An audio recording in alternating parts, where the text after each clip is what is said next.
할렐루야. 오늘 함께 묵상할 말씀은 요한복음 3장 16절부터 21절까지 말씀입니다. 우리 다 같이 함께 말씀을 보시겠습니다. 하나님이 세상을 이처럼 사랑하사 독생자를 주셨으니 이는 그를 믿는 자마다 멸망하지 않고 영생을 얻게 하려 하심이라. 하나님이 그 아들을 세상에 보내신 것은 세상을 심판하려 하심이 아니요 그로 말미암아 세상의 구원을 받게 하려 하심이라. 그를 믿는 자는 심판을 받지 아니하는 것이요 믿지 아니하는 자는 하나님의 독생자의 이름을 믿지 아니하므로 벌써 심판을 받은 것이니라. 그 정죄는 이것이니 곧 빛이 세상에 왔으되 사람들이 자기 행위가 악함으로 빛보다 어둠을 더 사랑한 것이니라. 악을 행하는 자마다 빛을 미워하여 빛으로 오지 아니하나니 이는 그 행위가 드러날까 하미요 진리를 따르는 자는 빛으로 오나니 이는 그 행위가 하나님 안에서 행한 것임을 나타내려 함이라 하시니라. 아멘. 오늘 함께 은혜를 나눌 말씀의 제목은 복음이란입니다. 오늘 말씀을 통해 은혜가 있기를 주님의 이름으로 축복합니다. 복음은 유앙겔리온, 즉 기쁜 소식, 좋은 소식이라고 하는 뜻입니다. 그런데 이 단어는요, 전쟁과 관련되어 있는 단어예요.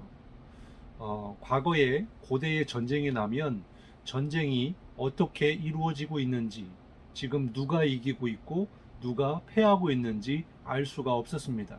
그래서 전령이 전장에서 돌아와 가지고 나팔을 불고 성사람들 다 모아놓은 다음에 이야기 소식을 전하는 거예요. 바로 우리가 전쟁에서 승리하였습니다 라고 하는 기쁜 소식을 전하는 것입니다. 그러면 모든 모여있는 백성들이 박수를 치며 환호성을 부르게 되죠. 그리고 짐승을 잡아서 잔치를 벌이고 이제 승전하고 돌아오는 그런 군사들을 맞이하는 것입니다. 이렇게 승리의 기쁜 소식이 바로 복음이다 라고 하는 거예요. 성경에서는 이 복음이 무엇인가? 바로 예수 그리스도가 복음이라고 말씀하고 있습니다. 예수님이 우리의 복된 소식이고 기쁜 구원의 소식임을 깨닫고 믿으시기를 바랍니다. 먼저는 성경에서 모든 인간은 죄인이다 라고 말씀해주고 있어요. 로마서 3장 23절에 보면 모든 사람이 죄를 범하였음에 하나님의 영광에 이르지 못하더니, 그리고 로마서 6장 17절에 보면 너희가 본래 죄의 종이더니 이렇게 말씀해요. 죄인이라는 것은 무엇입니까? 죄의 종이라, 죄의 노예다 라는 말이에요. 옛날에는 노예에게 주인의 소유임을 증명하기 위해서 낙인을 찍었습니다. 낙인은 무엇입니까? 원래 소나 또 짐승에게 주인의 소유임을 증명하기 위해서 도장을 찍은 거죠.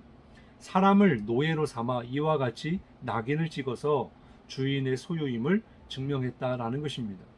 보통 전쟁을 하면 어떻게 됩니까? 땅을 빼앗고 또 그 성 안에 있는 금이나 은이나 보화 등의 전리품을 취하게 됩니다. 뿐만 아니라 그 땅에 살고 있는 사람들도 다 이제 죽이거나 노예로 삼는 거예요. 그래서 전쟁에서 패한다고 하는 것은 모든 자유와 소유와 권리를 다 박탈당하는 것을 의미하는 것입니다. 그렇기 때문에 반드시 목숨을 걸어서 전쟁에서 승리해야 하는 거예요. 그래서 전쟁의 소식을 기다리고 있는 그런 백성들의 마음이 어떨까? 반드시 승리하기를 소망하고 기다리고 있었을 것입니다. 그리고 무엇보다도 승리의 소식을 기다리고 있었을 거예요. 전쟁의 승패에 따라서 자신들의 운명이 달라지기 때문입니다. 이처럼 성경은요, 우리들이 본래 죄인이다 라고 말씀하고 있는데, 이 죄인된 그런 인생이야말로, 죄의 노예의 삶이야말로 가장 고통인 그런 인생일 수밖에 없는 거죠. 그러면 왜 이렇게 모든 사람이 죄인이 되었을까? 성경은 그 죄의 기원을 아담과 하와의 불순종으로부터 시작되었다라고 말씀하고 있어요. 그것이 이 죄가 불순종으로 말미암아 이 세상에 들어왔고, 또 죄인이 된 아담과 하와로부터 난 모든 자들은 다 죄를 가지고 태어나는 원죄 아래에 있는 죄인이 되었다고 말씀해주고 있어요. 그래서 그 죄의 결과 사망에 이르게 된 것이고, 또 죄의 습성을 따라 자기의 욕망과 또 교만과 세상 사랑으로 살아가는 것이 바로 인간의 삶이다라는 것입니다. 이 죄를 좀 더 생각해 보면요, 우리가 아마 이 죄에 대해서 많은 목사님들을 통해서 비유로 이 에스키모인들이 늑대를 어떻게 사냥하는지에 대해서 많이 들어보셨을 거예요. 에스키모인들은 시베리아 북동단에서 캐나다, 그린란드에 걸친 광대한 북극 툰드라 지대에 살고 있는 그런 사람들입니다. 온도가 상상할 수 없을 정도로 낮은 영하 40도, 50도예요. 그들은 칼 한 자루와 짐승의 피만으로도 늑대를 사냥을 합니다. 먼저 예리한 칼날에 짐승의 피를 발라놓고 그것이 얼도록 기다려요. 그리고 또다시 그 위에다가 피를 바릅니다. 한참을 그렇게 하고 나면 칼날은 얼어붙은 피로 완전히 덮이게 됩니다. 그런 다음 칼날을 위쪽으로 향하게 하고 칼자루를 땅에 단단히 묻어버려요. 작업을 끝낸 에스키모인들은요, 집으로 돌아가서 잠을 잡니다. 그리고 밤이 돼요. 그리할 때 피냄새를 맡고 다가오는 늑대가 칼날을 핥기 시작하는 겁니다. 늑대의 혀는요, 그 얼어붙어 있었던 그 칼날에 쩍쩍 갈라지게 되면서 혀는 감각을 잃게 되고요. 그리고 그 칼날에 혀가 베어져서 이렇게 피가 흐르게 됩니다. 그러면 이 늑대는 그 피가 자기 피인지도 모르고 계속 핥어요. 그러면 계속해서 그 칼날에 혀가 계속 갈라지게 됩니다. 피가 계속 철철 흐르게 되는 거예요. 결국에는 이 늑대는 죽고 마는 것이죠. 이렇게 에스키모인들은 이 늑대를 그런 방법으로 사냥을 한다고 합니다. 우리는 늑대를 바라보면서 참 어리석다라고 생각할지 모릅니다. 그런데 사실은 이 모습이 우리의 모습이다라고 하는 거예요. 죄는 우리에게 무엇을 이렇게 반응하게 하냐면 바로 탐욕을 일으켜요. 그리고 달콤한 유혹으로 다가옵니다. 그리고 그 유혹을 뿌리치지 못할 만큼 그 위력은 너무나 대단해요. 그리고는 그 죄를 짓게 만들어서 죄의 노예가 되게 하는 것입니다. 아담과 하와가 그랬습니다. 하나님의 말씀에 절대로 따먹지 말라고 하는 선악과의 열매를 따먹었어요. 왜 그랬습니까? 그 유혹이 얼마나 달콤했는지 넘어갈 수밖에 없었다라는 거죠. 우리가 잘 아는 대로 뱀이 이렇게 유혹하는데 이 선악과의 열매를 먹으면 그러면 눈이 밝아질 것이다. 하나님처럼 될 것이다. 그렇게 유혹을 하는 거예요. 하나님처럼 된다고 하니 이게 얼마나 대단한 일입니까? 그런데 그것은 사실 거짓이죠.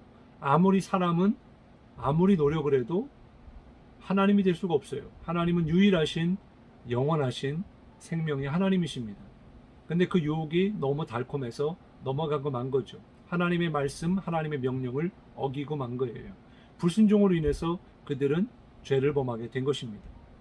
결국 이 아담과 하와로부터 모든 인간은 죄의 결과로 죽을 수밖에 없게 되었고 지옥 갈 인생들이 되었습니다. 그러면 어떻게 해야 이 죄의 문제를 해결할 수 있을까요? 이러한 영적인 그런 죄의 짐으로부터 해방을 얻고 또 자유함을 얻을 수 있을까요? 그것은 바로 복음을 받아들여야 하는 것입니다. 복음은 절대 진리이고요. 하나님의 약속이에요. 바로 이러한 노예의 삶에서 벗어날 수 있는 유일한 길은 죄값을 치르는 것입니다. 하나님은 아담과 하와가 죄를 짓고 에덴 동산에서 쫓겨날 때 그들에게 가죽옷을 입혀주셨습니다. 가죽옷은 어떻게 만들어져요? 짐승이 죽어야 하는 것입니다. 그래서 그 짐승의 가죽을 벗겨서 옷을 만든 거예요. 이것은 짐승의 피로 그 죄를 덮어주신 하나님의 사랑을 이야기하는 거죠.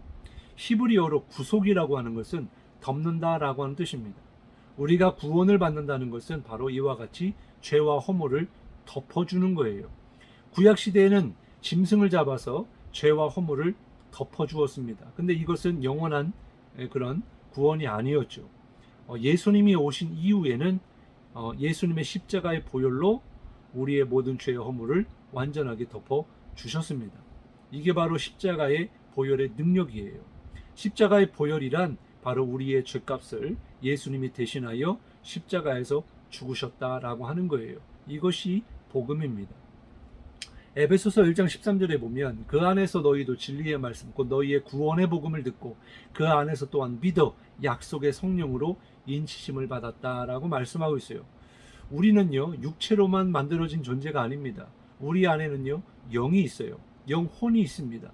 육체를 이끄는 것도 무엇으로부터 비롯되냐면 영혼으로부터 비롯되는 거예요. 영혼이 있기 때문에 육체가 중요한 것입니다. 우리 육체를 위해서 빵을 먹지만 영혼을 위해서는 무엇이 필요하냐면 진리가 필요한 거예요. 예수님도 말씀하시기를 사람이 떡으로만 살 것이 아니요 하나님의 입으로부터 나오는 말씀으로 사는 것이라. 이 말씀이 곧 진리다라는 거죠. 지금 우리가 살아가고 있는 이 시대는요 아주 최첨단 과학의 그런 시대를 살아가고 있습니다. 그럼에도 불구하고 좀 더 편해지고 부해졌지만 공허함은 어쩔 수가 없는 거예요. 우리에게 빵이 필요한 만큼 우리에게 정말 진정으로 우리의 영혼이 필요한 것은 하나님의 말씀, 진리의 약속이 우리에게 반드시 필요하다라는 거죠. 사랑하는 성도 여러분, 성경은요 또 성령을 통해서 우리에게 말씀하시는 것은 예수님이 진리시다라는 것입니다. 또한 예수님이 복음이시다라고 하는 거예요. 우리가 그러한 복음이신 예수님을 믿음으로 말미암아 성령으로 인치심을 받아 우리의 죄의 문제가 해결되고 정말 내가 오늘 주님 부르셔서 죽음을 맞이한다 할지라도 우리의 영혼은 살아서 또 부활하고 또 영생을 누리게 될 줄로 믿으시기 바랍니다. 이것이 바로 복음의 능력이에요. 그리고 이 복음의 능력은 예수님의 십자가의 보혈로부터 나오는 것입니다.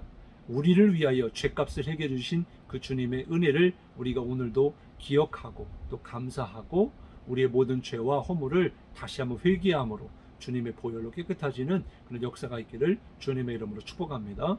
우리가 그러한 복음의 능력 안에서 자유함을 누리시는 오늘 하루가 되시기를 주님의 이름으로 축복합니다. 기도하겠습니다. 하나님 감사합니다.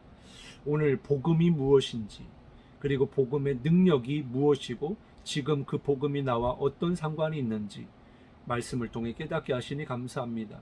복음이신 예수님 그분을 믿어야지만이 우리의 죄가 해결받고 또한 그 예수님의 복음을 믿음으로 말미암아 우리가 하나님의 자녀가 되고 영생을 누리게 되는 줄 믿습니다.